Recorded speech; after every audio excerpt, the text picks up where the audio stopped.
Well, the Horizon series that I call the Horizon series is towards the latter part of my career, probably since the 80s, early 80s, up to the present time.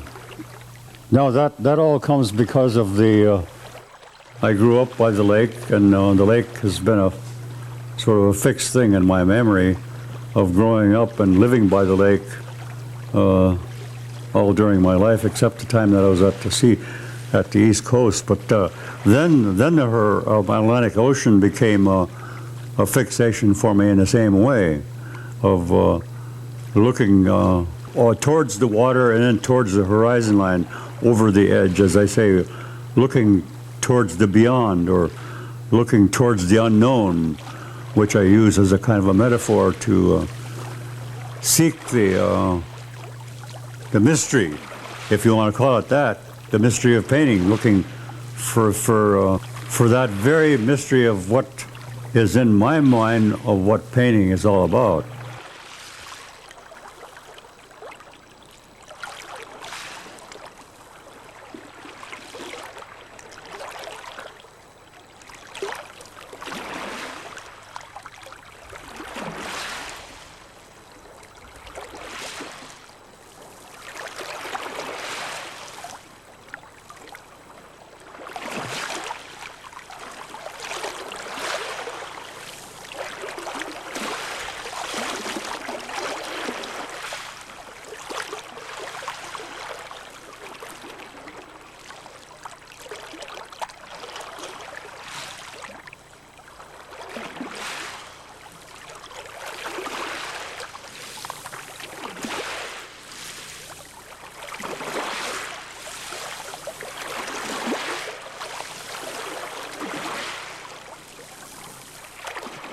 I think my subject matter probably comes from nature, in the sense that I'm doing some interpretations of the lake or the surrounding areas. The sky above the horizon line, or in front of the lake, or the rocks, or the sand, or trees. One of the things that's always going to be with us is a certain kind of a literal interpretation of the world, because of the natural simplicity of peoples and languages. The idea of a tangible object. My subject matter is not literal, but it's what's in front of me in terms of the lake and the sky, and the movement of the sky, or the noise of the water. All of those elements are there somehow, and I suppose it would be nice to think that maybe some of those very elements are into the work, the artwork itself, so that it can make a connection to the viewer. Yeah.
Looking out at the lake now, and I see that tree in front of me, and in front of the water and the sky, and I'm waiting for those berries to turn red as part of a process, again, of nature. And I look at the seasons that way, too.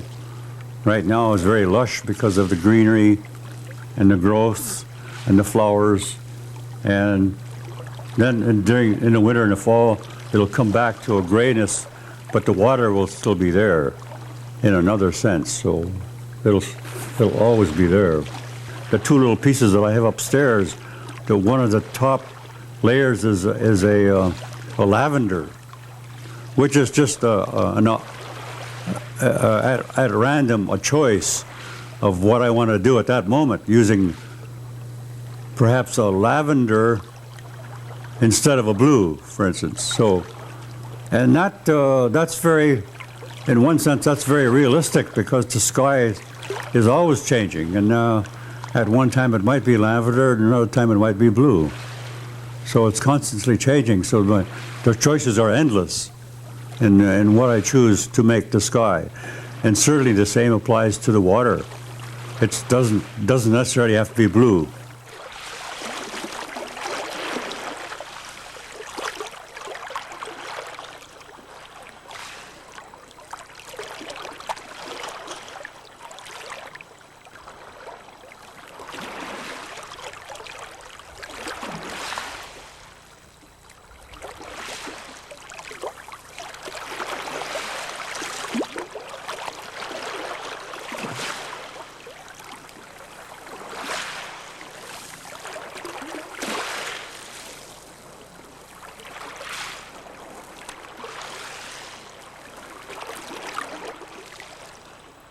As I say, I grew up near the lake, and near the Chippewa village where I was born. As a child, I always liked to draw, even though I didn't know anything about art or what connection that was, but I had some incentive to copy nature in the sense of drawing, mostly from illustrations, I used to also like to carve things out of wood as I was growing up. And growing up with having a jackknife and carving things out of wood. So I guess that was part of the art thing that was coming out. I spent a year and 2 months at a hospital in St. Paul, 10 years old. And I think that left me with a kind of a shyness and for all my life. Yeah, and I think, but it also strengthened me in other ways, which I think that reinforced the art too. Some sort of pause for reflection, or that kind of inner thing.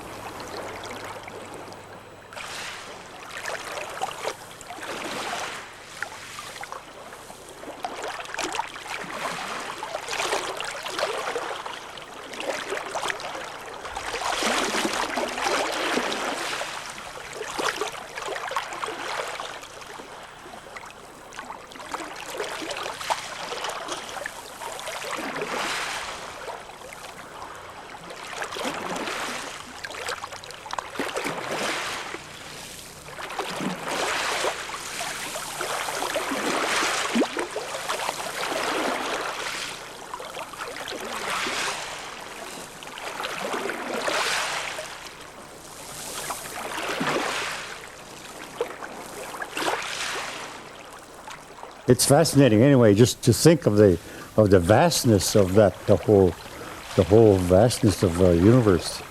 Broad, very, very, very, very, very complex and very mysterious.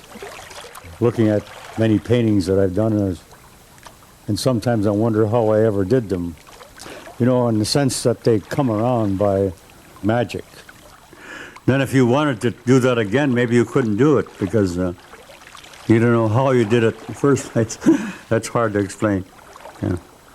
And I always think that even a brushstroke can become magic, because it's coming from the artist's hand, and he's making a mark on paper or on a canvas, and that becomes something that you can associate with. And I know that we always talk, my friends, painter friends and myself always talk about the fact that maybe Rembrandt would do a portrait of a man folding his hands in front of him, and that the thumb would be done with one stroke. That kind of explanation says it all too, in terms of the magic that one can, that an artist can do with that very one stroke, the width of a brush stroke, indicating a thumb.